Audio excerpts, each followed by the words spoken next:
یہود و نصارہ اسلام مسلمان نسبت اچھی طرح سمجھتے ہیں کہ اگر یہ محمد صلی اللہ علیہ وسلم کے نائبین اور ان کے جانشین، ان کے مدارس سے ان کا نیٹ ورک بن جائے گا، ان کے مساجد سے ان کا نیٹ ورک بن جائے گا، یہ توبہ اللہ کر لیں گے۔ اس لیے انہوں نے ڈاکٹروں کو کاٹ کر رکھ دیا، انجینئر کو کاٹ کر رکھ دیا، فلاسفر کو کاٹ کر رکھ دیا۔ دارالعلوم دیوبند کے اندر 2 کتابیں ہیں۔ اب دارالعلوم دیوبند جب بولتے ہیں تو دیوبند کا وہ مدرسہ نہیں ہے۔ انار کے درخت کے نیچے جس نہج پر جو کتابیں پڑھائی گئی اور دارالعلوم میں پڑھائی جا رہی ہیں اور رابطہ مدارس سے لنک کر کر یا بغیر لنک کے امریکہ میں، جرمنی میں، رشیا میں آپ کو بتایا تھا، حضرت مولانا تقی عثمانی صاحب اور حضرت مولانا پیر ذوالفقار صاحب دامت برکاتہم العالیہ، ان دونوں نے پوری دنیا کا سفر کیا اور کہاں دنیا کا کوئی حصہ، وہ صحرا ہو، وہ جنگل ہو، وہ شہر ہو، وہ دیہات ہو اور وہ پہاڑوں پر ہو، وہ بیابانوں میں ہو، دنیا کا کوئی حصہ ایسا نہیں جہاں دارالعلوم کے طرز پر اور منہج پر مدرسہ نہ چلتا۔ سلم العلوم ایک کتاب ہے، پتہ نہیں کون سمجھ، ہمیں تو سمجھ میں آئی نہیں۔ نیاب جی انہوں نے فلسفے کو رکھا ہے، انہوں نے لاجک منطق کو رکھا ہے۔ یہ تقسیم دنیا کی غیر دنیا کی مسلمانوں کو بیوقوف بنا کر اور ان کو حرامی پنے کی آزادی دے کر، جب ڈاکٹر کو کہہ دیا گیا کہ اس کا دین سے کوئی تعلق نہیں، آخرت سے کوئی تعلق نہیں، تو اب وہ چھوٹے مرض کو جیسا مٹانی ایک چیز جاتی ہے 100 روپے کی، 1000 روپے بتاتا ہے، یہ آپریشن تھیٹر کے اندر ہے، زندگی اور موت کی جنگ لڑ رہا ہے، باہر کچھ لوگوں کو بٹھا رکھا ہے، یہ گلوکوز لے کر آؤ، یہ 30,000 کا انجیکشن لے کر آؤ، وہ دوسرے دروازے سے پھر وہ میڈیکل کو چلا جاتا ہے۔ جیسے بازاروں کے اوپر چادر کا سودا کرنے والے ہمارے سامنے چادر پھیلاتے ہیں، اڑاتے ہیں، ابھی منہ نہیں موڑا کہ پھر وہ چادر اسی دکان کے اندر چلی جاتی ہے۔ تو اگر اس کو تقوی سے کاٹ دے، طہارت سے کاٹ دے، مدارس سے کاٹ دے، سیاست کو الگ کر دے، تو پھر وہ چنگیزی بن جاتی ہے، وہ فرعونیت بن جاتی ہے۔ جب ڈاکٹر سوچے گا کہ اس کا نماز سے کوئی ربط سمبند نہیں اور دین سے کوئی تعلق نہیں، تو آزاد ہوگا چوری کرنے میں، ڈاکہ ڈالنے میں، جیسے میکینک گاڑی کے ریپیئر کرنے میں اور میکینک واشنگ مشین اور گھر کے الیکٹرک ساز و سامان کے ریڈی کرنے کے اندر خیانت کرتا ہے، یہ سوچتا ہے کہ اس کا دین سے کوئی تعلق نہیں، تو پھر وہ آزادی سے خیانت کرنے لگتا ہے۔ ہندو مسلم اس میں برابر ہو جاتے ہیں، نمازی بے نمازی برابر ہو جاتے ہیں۔ رسول اللہ صلی اللہ علیہ وسلم سے پوچھا کافروں نے، آپ کہتے ہیں کہ بیت المقدس گئے، آپ بتاؤ دروازے کتنے ہیں، دریچے کتنے ہیں؟ اسلام کے اندر 2 ہی قسم کا علم ہے، دنیا اور اخروی نہیں۔ نفع دینے والا علم، ڈاکٹری کا علم نفع دینے والا ہے، انجینئرنگ کا علم نفع دینے والا ہے، وکالت کا علم نفع دینے والا ہے۔ اب دیکھا تھا اس پلر میں کتنے کلو کمبی لگی ہے، کتنا سیمنٹ لگا ہے، کتنا بالو لگا ہے، اس سے کیا حاصل؟ یہ علم غیر نافع ہے۔ ہمیں جس گھر میں رہتے ہیں اچانک کوئی پوچھے کتنے دریچے ہیں، کتنے دروازے ہیں اور دریچوں کے اندر کتنی کھمبیاں لگی ہوئی ہیں اور کتنے کھلنے مچنے والے ڈور ہیں، کون بتا پائے گا؟ تم کہتے ہو LCD کی بات، تم کہتے ہو کہ چاند مریخ عطارد زحل مشتری پر سمندے ڈال دی اور 7 سمندر اندر پانی کے اندر پنڈبی کو بھیج کر یہاں اسکرین کے اندر اسے کنٹرول کرتے ہو، چاند کے اندر بھیج کر آدمی کو ناسا میں بیٹھ کر کنٹرول کرتے ہو، اور کوئی پرزہ خراب ہو جاتا ہے اس کو یہاں بیٹھ کر ریپیئر کرتے ہو۔ کرنٹ نہیں تھا، انٹرنیٹ نہیں تھا، فیس بک نہیں تھا، ٹویٹر نہیں تھا، جی میل نہیں تھا، یاہو نہیں تھا اور اس قسم کے جدید آلات نہیں تھے۔ اہل مکہ نے کہا کہ آپ دریچوں کی تعداد بتائیں، دروازوں کی تعداد بتائیں، اور آپ کئی جمعہ سے یہاں آ رہے ہیں، اگر آپ سے پوچھے وضو خانے کے نل کتنے ہیں، آپ سے کوئی پوچھے کھڑکیاں کتنی ہیں، یہ کوئی علم نافع بیکار کی بات ہے۔ LCD کو آپ کے سامنے لایا گیا، ڈسپلے کو لایا گیا، اللہ کے نبی صلی اللہ علیہ وسلم وہ دیکھ دیکھ کر بتا رہے تھے. نہ بجلی کی ضرورت تھی، نہ وائی فائی کی ضرورت تھی، نہ انٹرنیٹ کی ضرورت تھی، اور نہ کمیونیکیشن کی ضرورت تھی. اللہ تبارک تعالیٰ وہیں پر LCD کو رکھ کر، وائرلیس سسٹم کو رکھ کر مسجد اقصیٰ کو نبی کریم صلی اللہ علیہ وسلم کے سامنے رکھ دیا. بہت پہلے میری ماں چکا تھا، ظالموں نے اسے کاٹ کر رکھ دیا. رسول اللہ صلی اللہ علیہ وسلم کیا بخار کا علاج نہیں کرتے تھے؟ زخموں کا علاج نہیں کیا کرتے تھے؟ مہندی کے پتوں سے طب نبوی صلی اللہ علیہ وسلم کتاب ملتی ہے، آپ پڑھ کر دیکھیے. حضرت مولانا پیر ذوالفقار صاحب دعویٰ برکات عالیہ فرماتے جو لوگ مسلسل تقریر کرتے ہیں، فجر میں، ظہر میں، مغرب میں، عشاء میں، مردوں میں، عورتوں میں ENT پرابلم ہو جاتا ہے، گلا بیٹھنا شروع ہو جاتا ہے، اور پھر انفیکشن کی وجہ سے بخار آنے لگتا ہے. حضرت فارغ کے دورے میں تھے اور انفیکشن زیادہ ہو گیا، بخار سا آنے لگا. پروگرام میں حاضری دینی ضروری تھی. ڈاکٹر کے پاس گئے تو ڈاکٹر نے کہا سوائے ریسٹ کے اس سے بڑا کوئی علاج نہیں. جمعہ کا دن ممبر رسول پر بیٹھ کر اللہ کی قسم کھا کر میں کہتا ہوں کہ پٹنہ میں ایک پروگرام کے لیے گیا، اور جن صاحب کے گھر میں قیام تھا ان کا میڈیکل شاپ تھا، اور جو میڈیکل شاپ رکھتا ہے میڈیکل لائن سے کچھ معلومات رکھتا ہے. ENT والا کا ہے، اسکن والا کا ہے، جنرل فزیشین والا کا ہے. کیونکہ لائن وہ ہے پٹانے پلی کے بیچ کی دکان نہیں تھی. میں نے ان سے کہا کہ بھئی ہمارا گلا عموماً بیٹھ جاتا ہے، آب و ہوا کی تبدیلی، پانی کی تبدیلی، سردی کی وجہ سے، چیخنے کی وجہ سے. آپ نے دیکھا ہوگا کرکٹ کے اندر ایک اسپن بولر ہوتا ہے اور ایک فاسٹ بولر ہوتا ہے. اسپن بولر 10 اوور تک تھکتا نہیں جتنا کہ فاسٹ بولر 2 اوور میں تھک جاتا ہے، بھاگتا ہے، طاقت لگاتا ہے. جو چیخ کر بولتے ہیں ان کی طبیعت کے اندر بار زیادہ آتا ہے، ENT پرابلم آتا ہے. تو وہ اپنی معرفت سے میڈیکل شاپ کا ENT والے کے پاس لے کر گئے. اس نے کیمرہ اندر ڈالا اور اسکرین کو بڑا کر کمپیوٹر کی دکھایا کہ دیکھیے یہاں جو ویلیوم والا ساؤنڈ باکس اللہ نے دیا ہے وہ تقریباً پھٹنے کے قریب ہے. یا تو آپ فاسٹ بولر سے اسپن بولر بن جائیے، مجلسی تقریر کیجیے، یا یہ کہ آپ اس لائن ہی کو چھوڑ دیجیے. نہ وہ کرنا آسان تھا نہ چھوڑنا آسان تھا. یہ ہماری زندگی، ہماری موت، ہماری دنیا، ہماری آخرت کا سرمایہ ہے. ہم یہاں پر آتے ہیں جمعہ کے لیے، کتنا رسک لے کر آتے ہیں، قانونی نقطۂ نظر سے، انٹیلیجنس کے حساب سے، اور 2 جگہ کا محکمہ پیچھے رکھنے کے حساب سے، اور میڈیکل لائن کے حساب سے کتنی جواب دینے کو چلی گئی ہے، اور جسم کمزور ہونے کو چلا گیا ہے. تو اس وقت انہوں نے یہی بات کہی، یا تو یہ راستہ چھوڑ دیجیے گا یا نہیں تو اپنی پچ کو روک دیجیے گا. فاسٹ بولر سے اسپن بولر بن جائیے. نہ وہ کر سکے، اللہ تعالیٰ آج تک چلا رہا ہے. تو حضرت کو یہ مسئلہ پیش آ گیا. حضرت نے کہا ڈاکٹروں نے وہی جواب دیا جو مجھے دیا تھا. کیا حضرت اب دوائی کام نہیں کرے گی، آرام کرنا پڑے گا؟ حضرت نے کہا یہ تو ہو نہیں سکتا. بعد حضرت نے استخارہ کیا، طب نبوی صلی اللہ علیہ وسلم کا گہرائی سے مطالعہ کیا تو پتا چلا نبی کریم صلی اللہ علیہ وسلم انفیکشن کا اور زخموں کا، جسم کے کچے زخموں کا علاج آپ مہندی کے پتوں سے کیا کرتے تھے.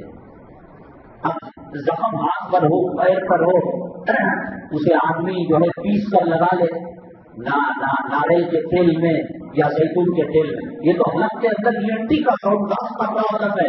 تو حضرت نے کیا اس کو گنگنا گرم کیا، اس کا رس نکالا اور غرارہ کیا.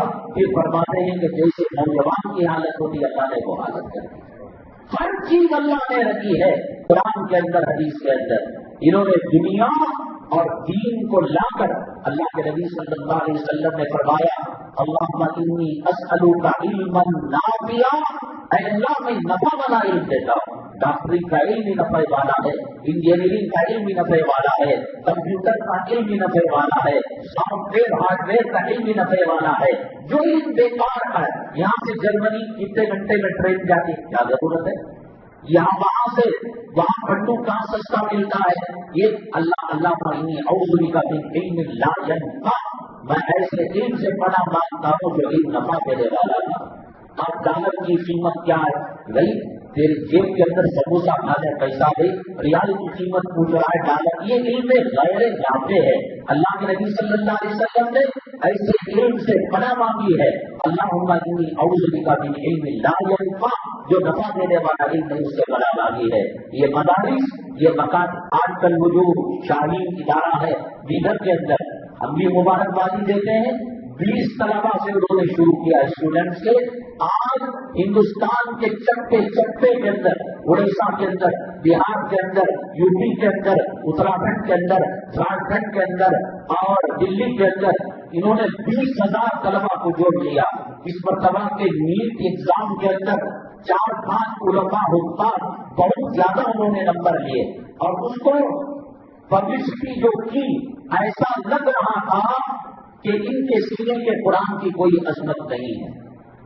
یہاں میں بیٹھا ہوں اور میں اپنا جو مائک لایا ہوں اس کی تعریف کر رہا ہوں، مسجد کے اسپیکر کی توہین ہو رہی ہے اس کی، ایک مرد ہے ایک عورت ہے، ایک فل چلا رہی، اس کا مطلب آٹومیٹک اسے ڈاؤن کر رہی۔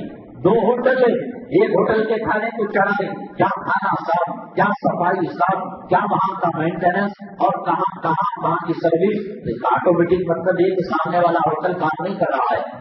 نیٹ میں کامیاب ہونے والے حفاظ علماء کو اگر وہ نیٹ کے اندر اعلیٰ درجہ لیتے ہیں، MBBS میں ایڈمیشن لیتے ہیں، اونچی تعلیم حاصل کر سکتے ہیں، یہ بتا دو دنیا والوں کو، اللہ کے نبی صلی اللہ علیہ وسلم کی تعلیم کے سامنے، سنتوں کے سامنے، حدیثوں کے سامنے، قرآن کے سامنے تم نیٹ کا ایگزام کیا لکھو، امریکہ، برطانیہ، جرمنی، بڑے بڑے ممالک کی یونیورسٹی، آکسفورڈ یونیورسٹی کی بڑی ڈگریاں لاؤ، میرے اللہ کی عزت و جلالت کی قسم، نبی کی تعلیمات کے سامنے یہ ڈگریاں اس دنیا کے ٹھوکرے سے بھی کوئی مقام نہیں رکھتی، کوئی حیثیت نہیں ہے۔ اللہ کا قرآن سینے میں ہے، نبی کی وراثت سینے میں ہے، سونا اور چاندی رکھ کر کڑپے کے پتھر کی تعریف کر رہے ہو، کوہ نور کا ہیرا رکھ کر اگر انہوں نے بھی اتنے اعلیٰ درجہ پایا ہے، یہ کلام پاک کا صدقہ ہے، نبی کریم صلی اللہ علیہ وسلم کی سنتوں سے داڑھی رکھنے کی صدقہ ہے یہ۔ آپ دھوکے کے اندر آئے، حضرت مولانا علی میاں صاحب رحمۃ اللہ علیہ بچوں کو جب نصیحت کیا کرتے تھے، بچوں اگر تم کسی ڈاکٹر کو دیکھو اور کسی انجینئر کو دیکھو اور دل میں یہ بات آئے کہ یہ ڈاکٹر کتنا اچھا ہے، انجینئر کتنا اچھا ہے، تو تم نے قرآن کی توہین کی ہے، علوم نبوت کی توہین کی ہے، وراثت انبیاء کی توہین کی ہے، تم فوراً تجدید ایمان کرو۔ میں جب دیکھتا ہوں الیکٹرانک میڈیا کے اندر، واٹس ایپ فلاں کے اندر، ایک ہیرو جب ایئرپورٹ سے کہیں جاتا ہے آتا ہے، سامنے کوئی سیلفی لے رہا ہے، وہ تو ایک وہ کمینہ آیا تھا تو اس کے باڈی گارڈ نے اس کو دھکا دے دیا، پھر بھی جا کر وہ سیلفی لے رہا ہے۔ ایک فلم کے کام کرنے والے کے ساتھ مجھے غلط نہیں، دنیا میں گوتم بدھ کو ماننے والے، گنیشا کو ماننے والے، رام کو ماننے والے، لکشمن کو ماننے والے، سیتا کو ماننے والے لاکھوں کی تعداد میں ایک اس کا پیشاب پی لینے سے، لیکن افسوس یہ ہوتا ہے جو عزتیں ان کو مل رہی ہیں اس سے کروڑوں زیادہ عزتیں علماء حفاظ غوثی امام کو ملنی چاہیے۔ کیا دیا ہے مقام کو، کیا جس مقام کے اندر ان کو رکھا ہے کیا کمی ہے؟ اگر یہ مدارس ختم ہو جائیں گے، اصل میں حکومت کی ذمہ داری ہوتی ہے ایجوکیشن کی، میڈیکل کی۔ ہمارے مسلم حکمران ہندوستان کے اندر 800 سالہ جو حکومت کی ہے، مدارس، خانقاہ، مکاتب، مساجد، علماء کو انہوں نے جوڑا ہے اور وظیفے انہوں نے دیے ہیں۔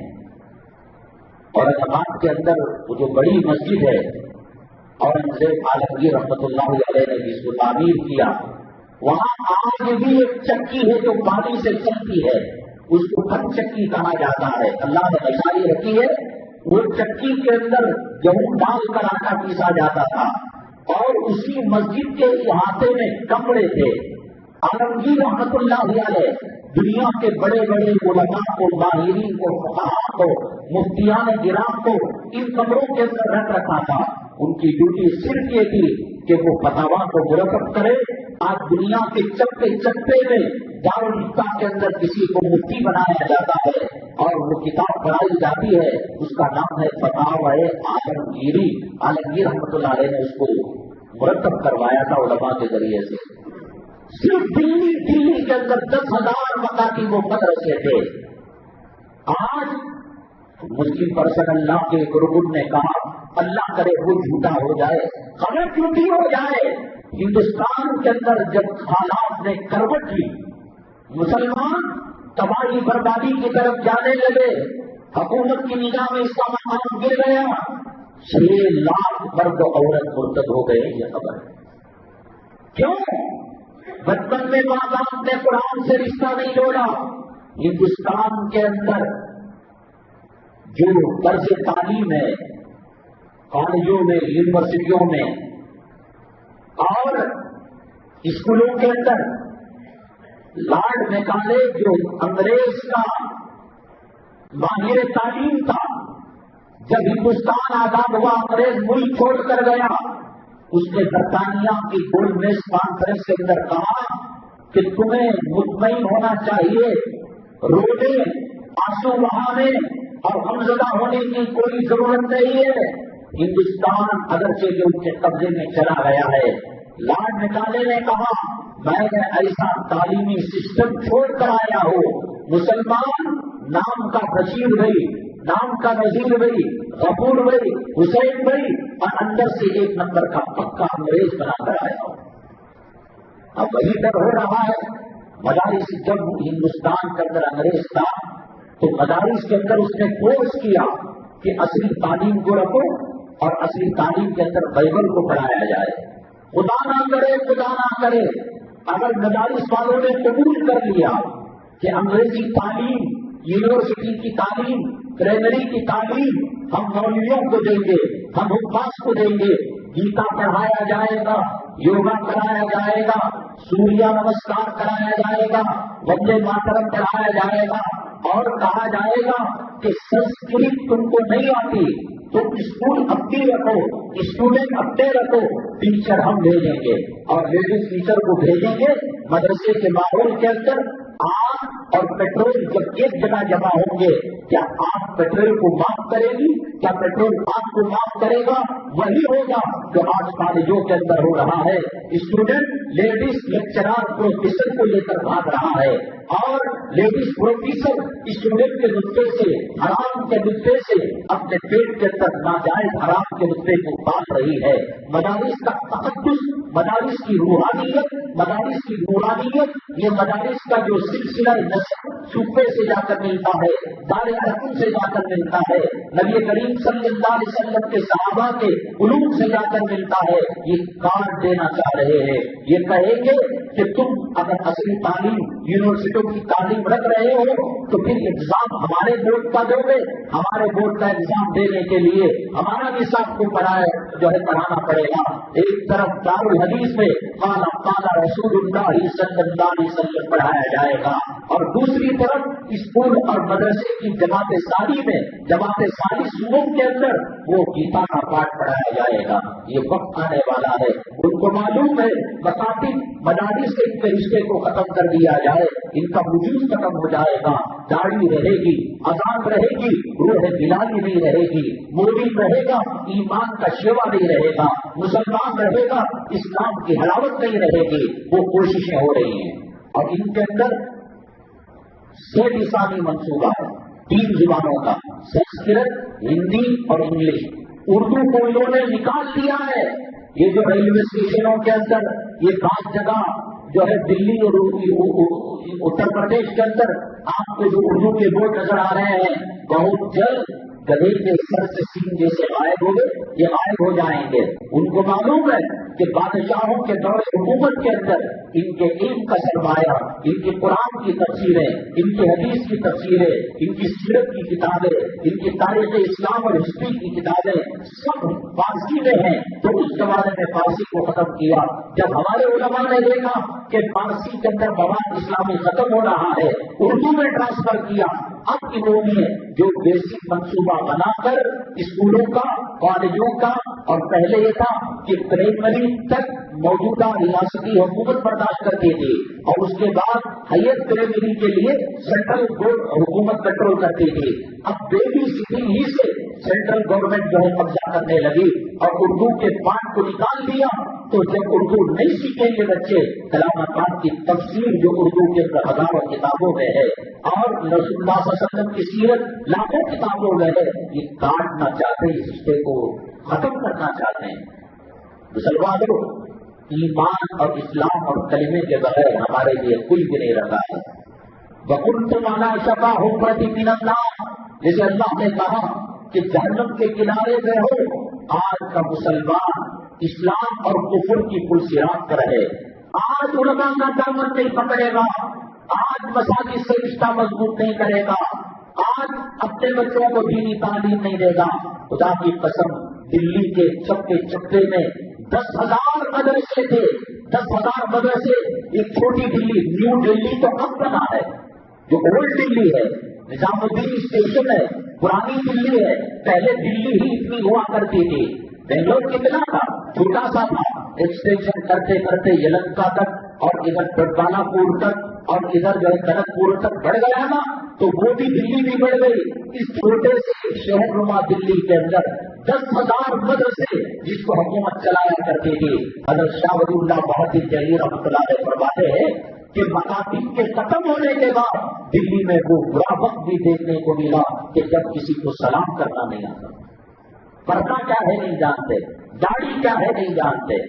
اس لیے ابھی آخری وقت ہے، مرغی کو کاٹنے کے بعد مرغی پھڑپھڑانے لگتی ہے، وہ پھڑپھڑانے میں جتنی جان ہے اتنی روح ہمارے اندر موجود ہے۔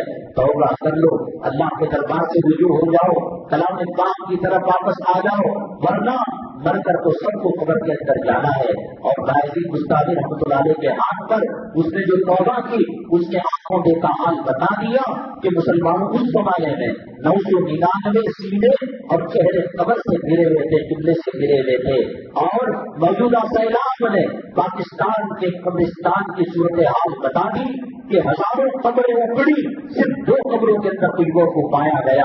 اب ہمارے ساتھ کیا معاملہ ہوگا؟ کفن پہننا برحق ہے، سکرات کا سامنا کرنا برحق ہے، موت کا سامنا کرنا برحق ہے، جنازے میں سننا برحق ہے، قبر کے اندر جانا برحق ہے، قبر کی تاریکی برحق ہے، قبر کی ظلمتیں برحق ہے، قبر کا آپس کے اندر پسلیوں کو ملانا برحق ہے۔ حضرت سعد وقت ہو رہا ہے رضی اللہ تعالیٰ، 70,000 صحابہ، تیری حیثیت کیا، میری حیثیت کیا، سمجھ سکتا ہے تو سمجھ لے، میں ہاتھ جوڑ کر کہہ رہا ہوں، کل ڈیٹیکشن کیمپ کے اندر تو توبہ کرنا چاہے گا، کل پھانسی کے اور پھانسی کے پتے پر تو پتے دار پر توبہ کرنا چاہے گا۔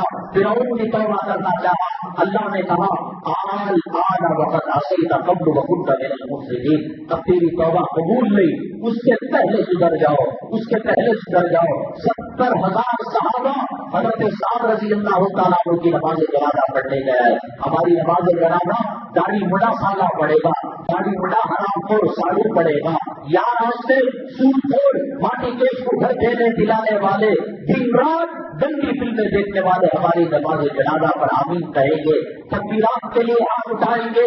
7 صحابی تھا، 70,000 صحابہ، 70,000 فرشتے نماز جنازہ پڑھنے کے لیے آئے۔ صدیق و فاروق، خلفاء، عشرہ مبشرہ پیچھے نماز جنازہ پڑھنے والے تھے۔ سعد کی قبر کے پاس تدفین کے لیے آقا گئے، آنکھوں میں آنسو کی جھلکیاں نکلنے لگی، قطرے نکلنے لگے۔ صحابہ کرام نے کہا اے اللہ کے نبی صلی اللہ علیہ وسلم کیا بات ہے؟ اللہ نے سعد کی قبر کو منکشف کر کر میرے آنکھوں سے منظر دکھایا کہ سعد کی پسلیاں آپس میں مل رہی تھی۔ صحابی 70,000 فرشتے، نبی نے امامت کی، صحابہ نے اقتدا کی اور قبر نے ان کو معاف نہیں کیا۔ دیکھو کیا سمجھ میں آتا ہے، دیکھو چھوڑ دو، ایمان پسند نہیں، چھوڑ دو۔ کیوں مسجدوں کو گندا کرتے ہو، اللہ کے مقام کو نافرمان کرتے ہو، مزدلفہ کو کیوں نہ چھوڑ دو، پسند نہیں، وہ بھی خوش ہو جائیں گے۔ NRC CAA یہ سب قانون نکال دیں گے، مسلمان اپنی مرضی سے گنیش کا پجاری بن گیا، حرام خور بن گیا، نام بدل لیا، چلو اللہ کو مجبور نہیں کر رہا ہے.